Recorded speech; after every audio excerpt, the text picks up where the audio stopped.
got my handy journal, we're ready to roll, and I think the camera just shook, but we're going with it.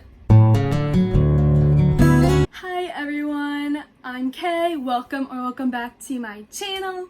I know it's been a while, life has been crazy. I just finished my summer class yesterday, so I'm free. So today I am filming the tag that I have learned is a BookTube favorite, and that is the mid-year freakout tag, where I talk about all the books that I have read so far this year and what I want to read and all that amazing stuff.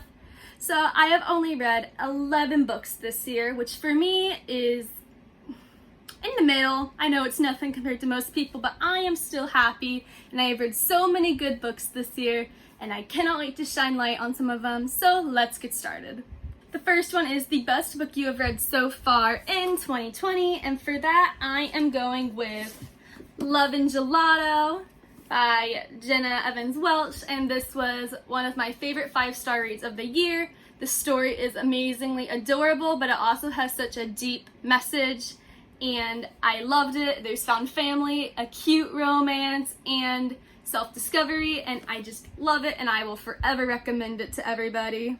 Number 2, the best sequel you have read so far in 2020, and to nobody's surprise, it is A Heart So Fierce and Broken by Bridget Kemmerer. This is the second book in a Cursed So Darkly Lonely series, and I met some of my new favorite characters and reestablished why I love some of my old favorite characters, and I highly recommend this series to everyone.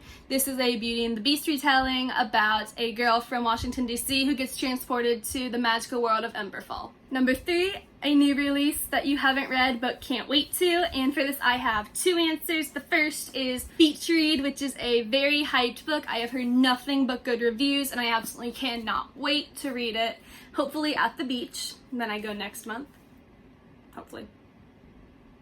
Beach Read is about 2 different genre authors who are both in writer's block, and in order to try to help move it along, they decide to swap novels and have the other one write in their non-preferred genre, and from there we have a rivals to lovers romance from what I understand, and I cannot wait. It sounds amazing and absolutely adorable, so I cannot wait to get around to it. The second book I cannot wait to read that was just released is The Red Point Crux, and this is a Phantom of the Opera retelling that involving ballet, and I think I've raved about it in my anticipated releases video, which I will link if you want to watch it, and I just cannot wait. It sounds amazing.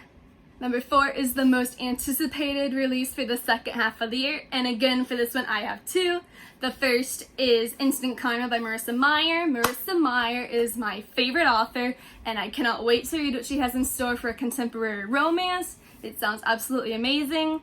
The premise of it is about a girl who has the power to give good or bad karma, and I don't want to spoil it for myself, but from what I gathered, there's like an amazing romance that takes place, and it just sounds adorable and feel good, and I cannot wait for it. The second book I cannot wait for is V.E. Schwab's newest book, The Secret Life of Addy, Larue, and this is about a girl who makes a deal with the devil in order to live forever. However, his condition is that no one will remember her. And so centuries pass, and then when she goes to a bookstore, she finds a man who actually remembers her. And this premise just sounds so interesting, and I cannot wait to get my hands on it. Number 5, the biggest disappointment of 2020, and for that I am doing Winter Song. So this was one of my most hyped books. It's Beauty and the Beast, Persephone, and Hades retelling, and it sounded absolutely amazing. Plus there's a dash of music involved, and it just sounded so good. But I did not like it. It wasn't bad by any means. It was a 3-star read for me, but I expected so much more, and I was very disappointed in it.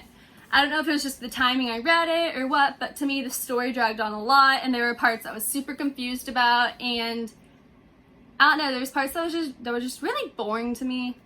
Most people loved it, but I didn't, and I'm very disappointed about it, but maybe I'll try it again in the future, who knows. But yes, this was definitely my most disappointing read. It was also my first read of 2020, so luckily it got better. Number 6, your biggest surprise of 2020, and that is The Final Six. I have had this book on my shelf for years, and I finally got around to picking it up for the Mistake Reads Challenge, and I fell in love with it. This is a sci-fi or borderline sci-fi novel, and it is about the effects of pollution and carbon emissions on the earth, making it where the environment is changing so rapidly it is destroying civilizations. So 24 teenagers are recruited, and out of those 24, 6 of them are going to be sent to space to restart a life on Jupiter's moon Europa. And there was so much science and all this other amazingness in it, and I enjoyed it far more than I thought I would, and I do highly recommend it. And there's also a super cute romance. It's a little cheesy, but I found myself really enjoying it.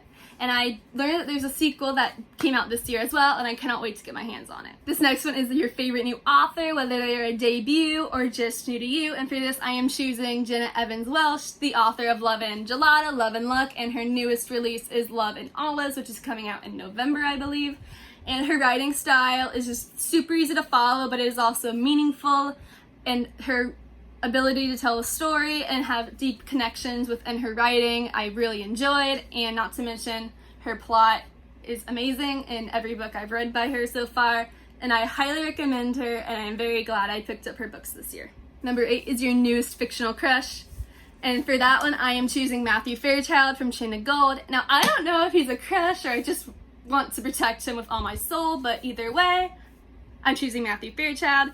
He is a very deep character, and I really enjoyed reading about him, and how he deals with his pain and regret. It makes me very sad. It hurts to read about, but I really enjoy his character, and he better be happy by the end of the series, or I will cry for the rest of my life. Next up is your newest favorite fictional character, and for this one I have 2, and that is Lucy Herondale, the most underrated character from Chain of Gold in my opinion. She's so sweet, kind, and she's also secretly very powerful, so I cannot wait to read more about her journey. And for my other newest favorite fictional character from this year is Meyer from A Heart So Fierce and Broken. She is not your typical princess. She values kindness and strategy and intelligence, and reading about her was such a wonderful experience, and I really felt like I connected with her, and I cannot wait to see more of her in the next book. Number 10, a book that made you cry. Unfortunately, none of them. I guess that's my goal for the end of the year. Hopefully I can find a book that will make me cry, or at least rip my heart to shreds. And I think the last book that did that was Conjuring of Light when I read it last year. So, yeah. 11, a book that made you happy, and for that I am bringing back Love and Gelato. This book brought me the most happiness of the year because the storyline again was just so cute. I loved the characters, and it made me smile throughout almost the entire book. 12, the most beautiful book you have bought this year, and that goes to Chain of Gold. I mean, look at the cover. Cordelia is gorgeous, and I love the leaves, and it's just so pretty. And last, a book that you need to read before the end of the year. I guess we've established I need to read a book that will make me cry. But I don't know, we're just gonna go with it. My goal is 28 books, and I really hope to finish that or get ahead of that. My biggest thing for the rest of this year's reading is that I hope I can continue to read amazing books like I have the first half of the year. And there are some amazing books I have on my shelf I cannot wait to read, and books that are coming out, and I just can't wait. And that's a wrap on this video. Thank you all so much for watching, and I hope I did this tag proud. I think pretty much everyone has already done this tag or is planning to do this tag, but if you want to do it, consider yourself tagged. And if you want to see more of me, hit that subscribe button, and if you want to find me elsewhere, my socials are linked below. And thank you all for tuning in. Until next time, I'm Kay. Thank you so much for watching. Bye!